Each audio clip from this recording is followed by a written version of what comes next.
Hello, I'm Steve. Welcome to the Patio Heat channel, where we provide visual concepts of infrared heating as well as tips for outdoor comfort. Send your request into designs@patioheat.com for your personalized recommendations. Our one-on-one customer support helps you make the best decisions for your applications. We strive to earn your business. Visit our patioheat.com website for sales and more information. Now let's get heating. All right, so we received a drawing of this residential application, and so I just want to kind of show you that, we received the length, width, and height, and also some images of the structure itself, as well as the existing structure that's already there. So that all is information that helps us to make our drawings. And so let's go ahead and look at the overall dimensions that I have here. On this particular plan, I have 14'7" from the inside edge to the inside edge of these posts, and then 14'8" from the inside edge here to the inside edge here. And then we also have a height of 8'1 3/4" from the finished floor to the top, or the bottom of the cross beams going across here. All right, so let's go ahead and turn that off. And I'm going to go ahead and show you one option that needs to be altered here. So I just wanted to kind of have you see that, having the heaters go parallel with the actual cross beams looks nice, but we do, we are running into a little bit of an issue with regards to that. Obviously we could move the heater itself so that, they are lined up with the beams going across. And let me just go ahead and do that real quick. And so we'll place it right about there, and nothing's specific or direct on that. And then obviously we could do the same over here, and in this case I'd probably move these two in as opposed to out to the outer edge. But let's just go ahead and place it right about there, which is about 8 inches in from my original plan. But the other issue that we have here is with regards to the clearances below the heater, and you can see that we are not meeting the clearances below the heater. So one of two things could happen. You could either move the heaters closer together and maintain that clearance, or you could simply just move the units down so that the bottom edge of the heater itself is at the exact same elevation. See if I can grab that here, at the same elevation as the bottom of these beams here going across here. So now that is about 1.5 inches lower. So the manufacturer does make a bracket that is 2 inches longer than the OEM, and if I moved it so that it was actually that full length, it would be a little bit below this edge. But minimum, you'd have to have it here, where you can actually just put a spacer between here as well, wooden spacer or something of that nature. But in any case, that would be one plan that could work. And I'm just looking to make sure that we're meeting all clearances, and yes, we are, so that's not an issue.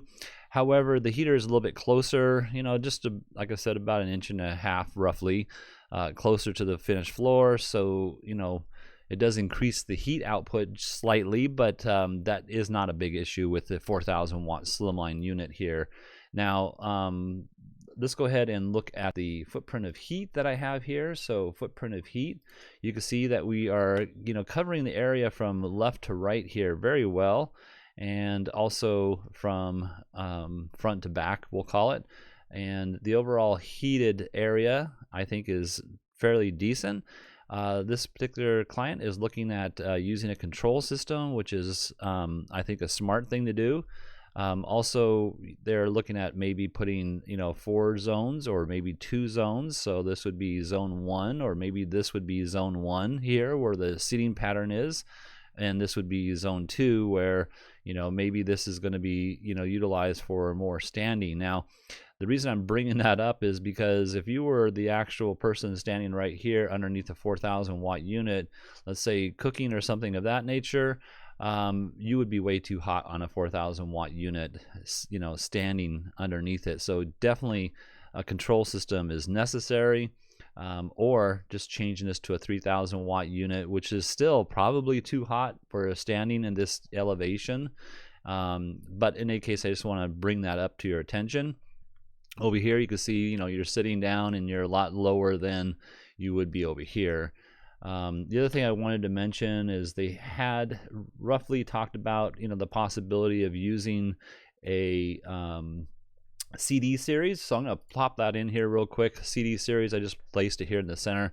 But what I want you to see at this elevation, it's really designed for a higher elevation. So it's about 2 feet lower than it should be.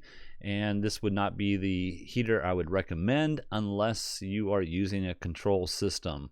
You probably wouldn't use this on full unless it was extremely cold here. And this is in Southern California, so I don't think this would ever be something that you would use at 100% for very long, at least. In any case, let's go ahead and turn that off and look at the option that I probably would prefer a little bit more than the other, which is placing the units going perpendicular to these cross beams. The only thing that would be slightly different, and I'm just going to pop this back on here for a second, is I think the the footprint of heat is actually just about identical. So yeah, this would be my preferred application, just because of the fact that we're meeting the clearances. We got the heater up to the very top edge, and yeah, the overall coverage is, I think, very, very well. Now again, you got to use a control system, especially on the unit like this, and I believe they are looking at control systems for the entire space. But again, the preferred probably would be for this would be zone 1 and this would be zone 2, or have them all on independent switches or zones. So, but that's your overall coverage for the entire space, and I think that would be ideal. The other thing I probably should mention is with the SlimLine, you can adjust the bracket here. So you can see the brackets, here in the middle, but you can actually take this bracket and move it along this channel that you probably can't see as well, but we could just move this bracket over to center of the cross beams here, and then also this piece here would move over as well, but they are separate. So you can see this channel piece here, and there's a bolt that goes through here and then into a nut that slides back and forth into this channel. But you can see that that's how you would mount the heater, and that's another reason I'm choosing the SlimLine over the C series units. So any case, I hope this has helped. If you're looking for some assistance with your outdoor heating application and you'd like us to review your plans, send your information into designs@patioheat.com. I'm Steve. Please tap that like button if you find this video useful. We don't advertise, not monetize. YouTube does not promote our channel in any way unless we receive a thumbs up from our viewers, and we truly appreciate you doing that. Thank you very much. You have an excellent day.